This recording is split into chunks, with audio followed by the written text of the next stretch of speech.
Karam Sadhguru, while speaking about Dhyanlinga, you had mentioned that you can access it from anywhere. From the past few months, I have a very intense longing to experience your life presence 24/7, wherever in the world I may be. Could you please give me a method to make this possible?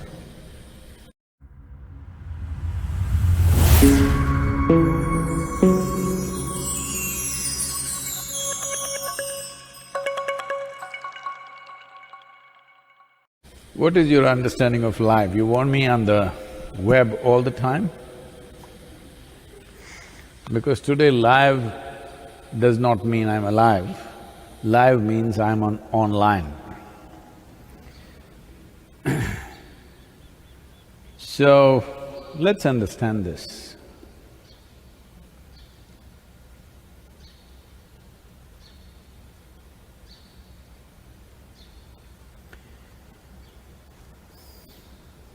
What you think you are right now is, this is me. Well, we have done enough of this talk with you, enough processes with you, that what you consider as your body is an accumulation. So it's yours, cannot be you. Other thing is, what all mess that's happening in your head, you think it's me, the content of the mind. Well, that is also an accumulation, that is also yours, because nobody else wants to have it. So, it's yours, but it's not you. So what you consider or what you do not know as myself, but you know you exist, but you do not know what is the nature of your existence. So the whole idea of spiritual process and the tools that are established to manifest this or bring this experience into people's lives, all the tools, whether it is Dhyanlinga or Yogeshwara or myself, this is a tool, this is not a person.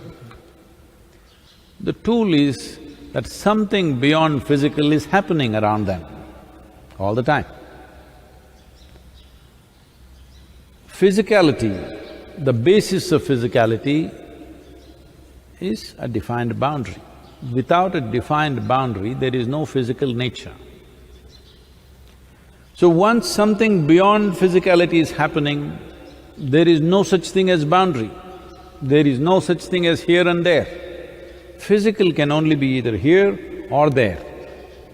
That which is not physical is neither here nor there, or it is both here and there. Well, this may sound little out of reach for you, but normally, for most human beings, I would say over 90% of the human beings, they can pay attention to something, absolutely, only if they're emotionally involved with it.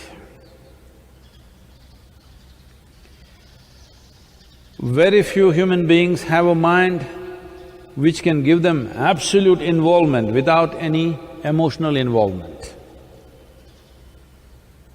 That takes a lot of work. To have a mind that you can stay focused on something absolutely without emotionally being involved with it. But I would say for 90% of the people, they need emotional support to pay attention to something absolutely. This is the reason only those people who you think are in the ambit of your love, you pay attention to them. Those who are not, you ignore, you cannot pay attention to them. So because of this, spiritual process always mixes up a very simple aspect. To bring focus, we talk about devotion, emotion, all this stuff. Is it really needed? No.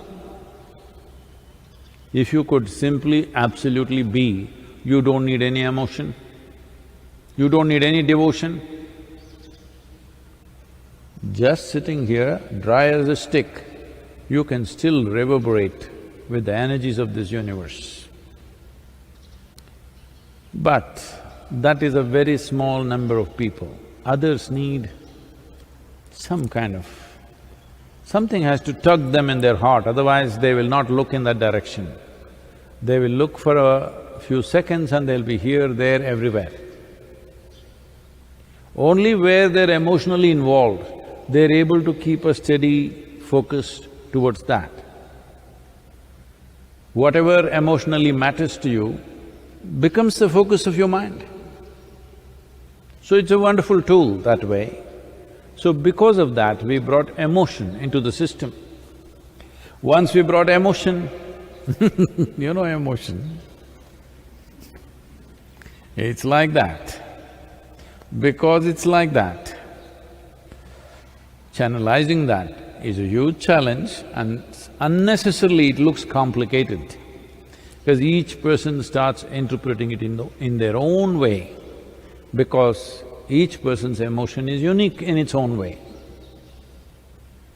So do not get trapped in all those things. Do not worry about what somebody else is doing, how it happens to somebody else.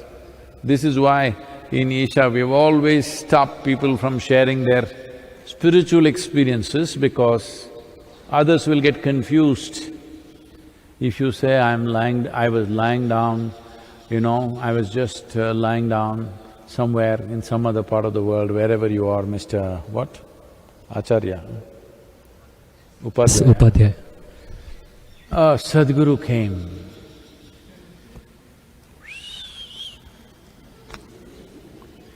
And so much trouble for me, because all kinds of people now will start saying, Sadhguru came and did this, Sadhguru came and did that. Usually it starts with good things.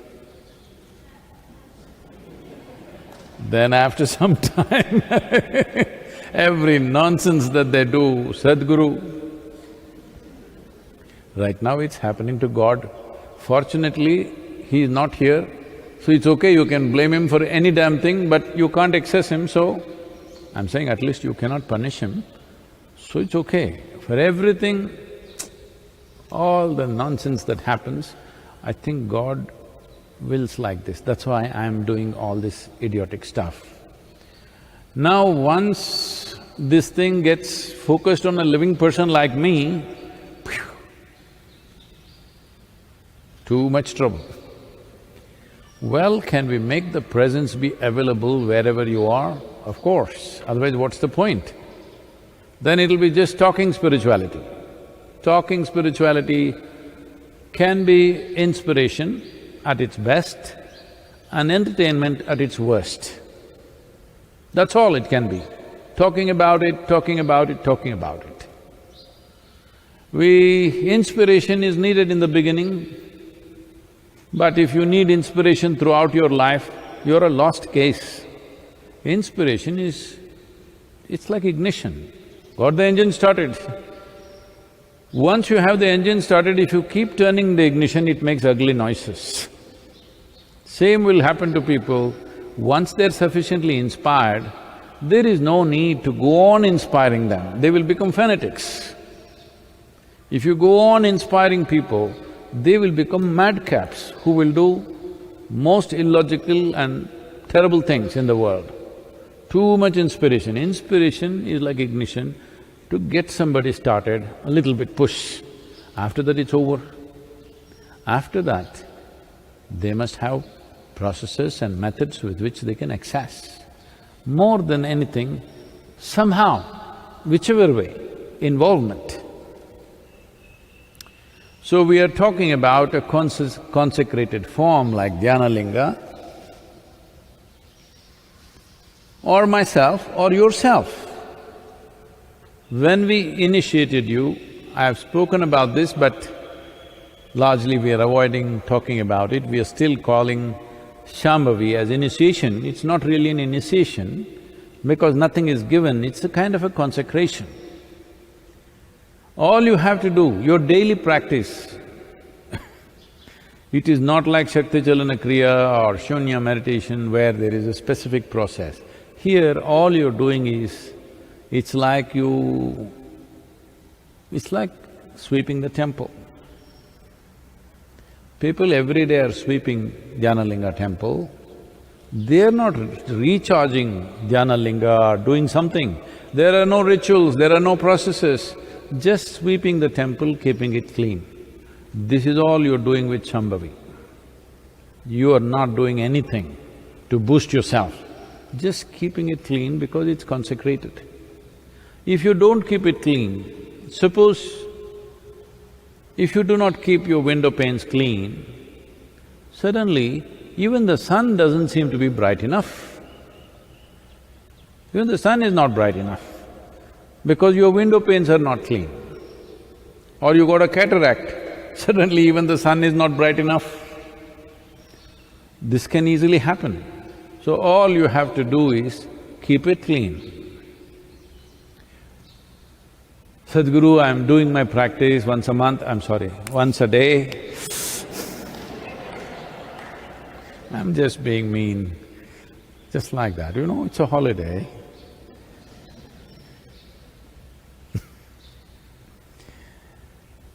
If you're doing your practice every day, to some extent it's clean. But maybe the rest of the day you're completely oblivious of it.